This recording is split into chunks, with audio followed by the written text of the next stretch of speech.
dưới sự chỉ dẫn của đội ngũ nhân viên cứu hộ.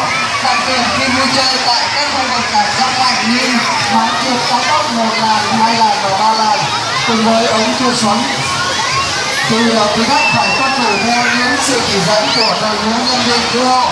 Khi tham gia tắm vào bơi lội, quý khách vui lòng mang đồng phục đúng quy định và sự hướng dẫn của đội ngũ nhân viên. Quý khách vui lòng tự bảo quản tư trang và tài sản cá nhân của mình nhằm tránh kẻ gian, trà trộn, móc túi. Ở phía trước cổng chúng tôi đã bố trí khu vực gửi đồ dành riêng cho quý khách. Vì vậy quý khách nếu có tư trang quan trọng chúng ta hãy gửi ở quầy. Và để đảm bảo cho chính chúng ta, quý khách khi vui chơi không bơi quá phao an toàn đã quy định và hãy để ý kỹ đến độ sâu tích hợp đã được ghi rõ trên thành MR.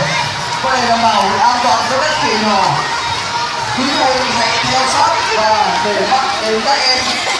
Xin lưu ý quý thầy phải theo sát các em nhỏ của mình nhằm tránh trường hợp trẻ đi lạc, và hãy cho trẻ vui chơi ở khu vực dành riêng cho thiếu nhi với độ sâu thích hợp.